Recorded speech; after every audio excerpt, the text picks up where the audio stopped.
I'm Jessica Mickelbust. I'm the Regional Transportation Director for CDOT Region 1, which covers an area from the Peaks to the Plains, Eisenhower Johnson Memorial Tunnel, all the way out to Deer Trail, including portions of I-70 and I-25, including the area where we're standing today.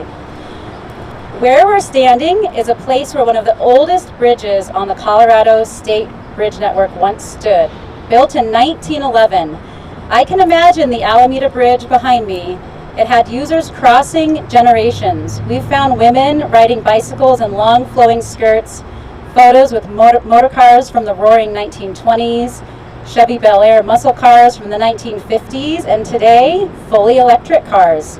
So this old bridge has carried over a century of individuals crossing the river. Today we see a new, modern bridge that will accommodate all modes. The only major improvement made to the structure over the 112 years when it was widened in 1966, and that was part of the repairs to the bridge following the devastating 1965 flood. In March of 2022, I was lucky enough to join a group of individuals from CDOT and several pedestrian advocacy groups who embarked on a walk along the old Alameda Bridge in the middle of a blizzard. Some of those who joined us are here today. And in that walk, we discovered the challenging environment that the Alameda Bridge had, with uneven terrain, some missing sidewalk gaps, large cracks that were unable to be accommodated with mobility devices, and uneven curb ramps. And today we're really happy to say those issues no longer exist. Here we stand, and the Alameda Bridge now provides wider sidewalks, a connection to the South Platte River Trail, and a safer path across I-25 for all users, from vehicles, from mobility devices, and pedestrians. But we didn't just replace a functionally obsolete and structurally deficient bridge that crosses the South Platte River. This bridge carries an average of 47,000 vehicles per day, including a significant amount of large truck traffic. The project also modified the intersection at Alameda and Santa Fe Drive and widened South Lipan Street north of Alameda, in turn allowing us to eliminate a small segment of South Platte River Drive between Cedar Avenue and Alameda, which resulted in improved traffic flow through the area. It also reconstructed a small segment of the South Platte River Trail that will complement the trail improvement being made to the north and south here, improvements by City and County of Denver. Those improvements included widening the concrete trail to 12 feet, which you can feel the width of that today, and adding a parallel 4-foot finely crushed stone trail, increasing the sight distance for both cyclists and pedestrians, and adding 3-foot vegetated shoulders, making it a 22-foot wide trail, which will improve safety for all users on one of CDOT's most utilized trails. And those improvements for cyclists and pedestrians extend beyond the trail. For cyclists on the north side of Alameda, we've constructed an on-street, 2-way cycle track between Calumet and Lipan Streets, which will also eventually connect to this trail. For pedestrians walking on either side of Alameda, we've installed new, wider sidewalks through this section. And lastly, we've installed a new water quality pond. This larger water quality pond has a concrete trickle channel that captures additional water that will eventually end up in the South Platte River. Just south of the water quality pond, CDOT and our prime contractor, Ames Construction, worked to complete seeding along southbound I-25 for a more natural landscaping. This was an area where there was previously a construction storage yard. So as you can see, we've been very busy. This project had a lot of components, and it required a lot of partnerships and a lot of engagement. So on these types of projects, I always like to take a moment and have the project team, those who've worked on the project from planning, design, construction, raise your hand so we can applaud your hours of commitment.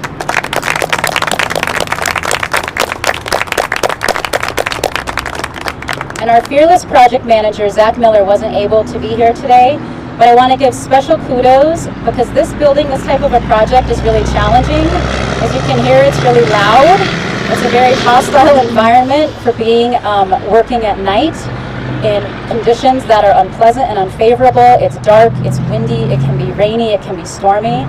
Zach Miller was out here probably for thousands of hours through the night and through the day, navigating the contractors and the CDOT team and making sure that we were able to stand here today to celebrate. So he's actually working night shift again on our I-25 resurfacing project, but I wanted to give special kudos to Zach Miller.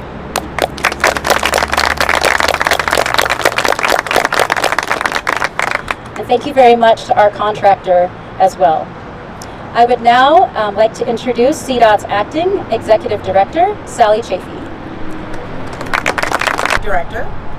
As we celebrate the completion of the new Alameda Avenue Bridge today, it's another indication that CDOT is doing all we can to improve our assets throughout the state for the people of Colorado, be it improving our bridges, our highways, our cycling and pedestrian paths like where we're standing today, or any of the other components of an extensive statewide transportation system. This bridge was one of CDOT's regional priorities, and I want to thank our project partners, Dr. Cog, and the City and County of Denver for all their contributions and assistance to this project from beginning to end. It certainly couldn't have been completed without your partnership. CDOT maintains approximately 3,500 bridges across the state, and the bridge that once crossed the South Platte, as Jessica mentioned, was the oldest one on our entire system. So it's gratifying to see a new structure along with all the other improvements take its place. The designers of this original bridge deserve recognition. Their structure, built in 1911, served the City and County of Denver and CDOT for more than a century. However, the functional life of a highway bridge eventually comes to an end, and at some point, and that's the case here today. Today we celebrate new beginnings. The new structure is designed for 75 years of service. Alameda is one of the Denver's busiest roadways, especially in this area with the I-25 interchange, lots of industry, and is one of the prime thoroughfares between the eastern and western parts of the city. It's critical for us, working in partnership with the city and the state and Dr. Cog, to do all we can to continue to improve our infrastructure, not only for motor vehicles, but also for all the other modes of transportation in use today, as the metro area continues to grow and traffic that comes with it continues to increase. Thank you all again to the Region 1 team and our contractors for providing all the people who travel through this area, whether on foot or using a motorized or non-motorized vehicle, with a new bridge, a roadway, a new pathway, and safer sidewalks. You've built a structure that serves the present day and future needs of this community, which will continue on for decades to come. I'd also like to recognize Shelley Cook, our Transportation Commissioner. With you, I parked just north here. I'm walking over, checking out the infrastructure, and the first thought that came to mind is, why didn't I ride my bike? I work for a bicycle. I live 3 miles from here. I work for Bicycle Colorado, a statewide advocacy group, and I drove 3 miles and had to look for a parking spot.